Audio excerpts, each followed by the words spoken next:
Okay, let's dive into what four of the world's top financial minds are seeing on the horizon for the global economy.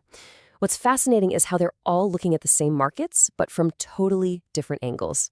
And the crazy part? They're all landing on the exact same, pretty startling conclusion. It really all kicks off with this number, $382 billion.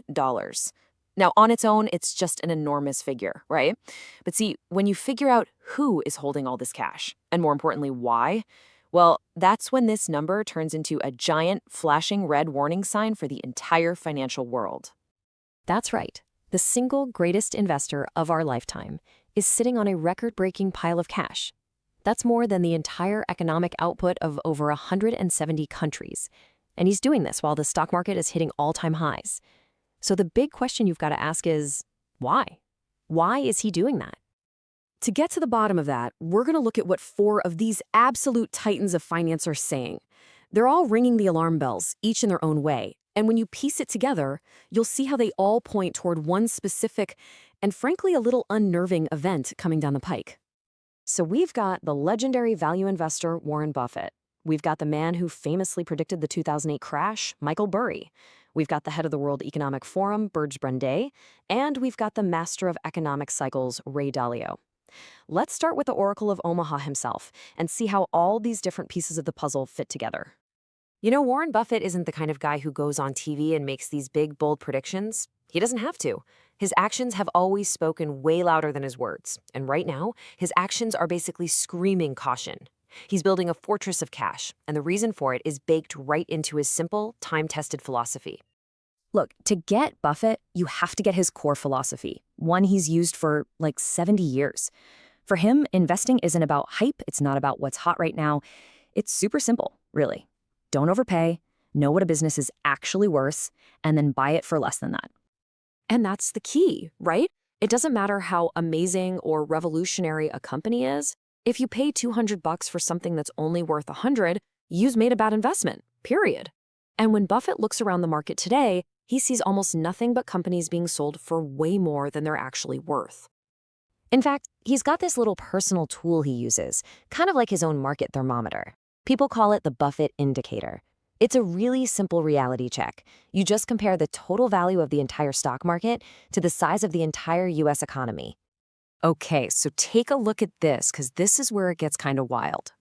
Historically, a fair value for the market is around 80%. At the absolute peak of the dot-com bubble, when things were completely insane, it only hit 130%. And today, we are at 220%. I mean, that's not just high, that's in a completely different galaxy. So for Buffett, the writing's on the wall. It's simple. Prices have become totally irrational, so he's building the world's biggest war chest. And he's not doing it because he's scared. Nope, he's being patient. He's just waiting for the day when everyone else is panicking so he can step in and buy fantastic companies for pennies on the dollar.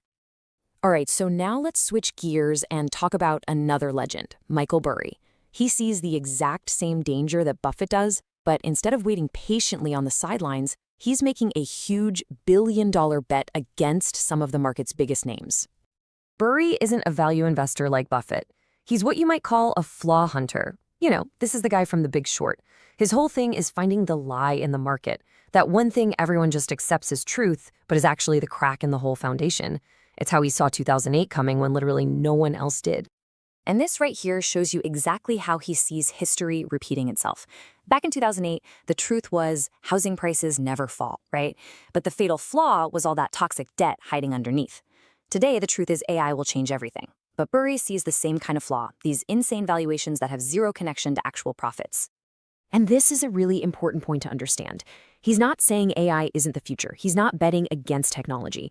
He's betting against the madness, the hype cycle where prices just keep going up. Because prices are going up, he's seen this movie before, and he's betting $1 billion that it ends the exact same way. Okay, so we've got Buffett and Burry, two guys looking at the market from the inside and saying this is crazy. But things get even more serious when you pull back and look at the bigger picture, the foundation of the whole global system, because that's where Burj Brande and Ray Dalio come in, and they see an even bigger problem.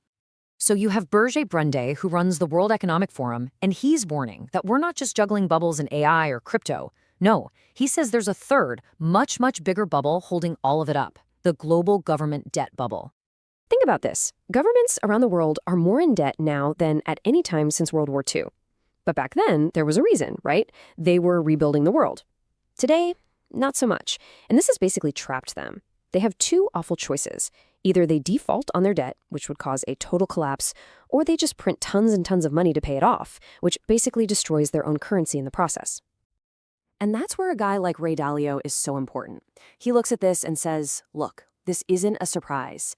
This is the textbook ending of a long-term debt cycle, one that's been building since the end of World War II.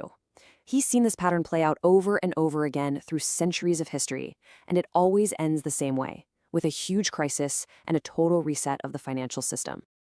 Okay, so this is the moment. This is where Buffett's caution, Burry's big bet, and this massive global debt problem all come together, and they point to something totally counterintuitive. It's not an immediate crash. No, it's something else first. Dalio's take is that central banks, like the Fed here in the US, are actually doing the opposite of what they're supposed to be doing. By pumping all this money into a system that's already red hot, he says they are, quote, injecting steroids into an already existing bubble. And that leads to this phenomenon they call the melt-up. It's that final, insane, straight-up surge in prices just before the whole thing blows. It's fueled by pure FOMO, fear of missing out. It's when everyone who's been sitting on the sidelines finally panics and jumps in, right at the very, very top, providing the last bit of fuel for the fire. And Dalio maps it out perfectly, step by step. First, the central bank pumps in money. That causes the market to go into that final melt-up frenzy. But all that extra cash chasing the same amount of goods, it brings inflation roaring back. So then, the Fed is forced to slam on the brakes and jack up interest rates to fight it. And that is the pin that pops the bubble. So here's the absolute kicker. The thing that's going to cause the crash isn't some random, unpredictable event. It's built right into the process. The very same easy money that creates this final crazy rally is the exact same thing that will inevitably create the inflation that forces the Fed to end the party. So there you have it. 4 of the smartest minds in finance, all looking through their own unique lenses, have basically given us a roadmap. They believe a final, frantic surge is coming.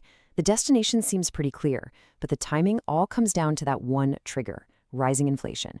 So it leaves you with this incredible and kind of scary question. Is this final surge a ladder to last-minute riches, or is it simply the last step off a very, very high cliff?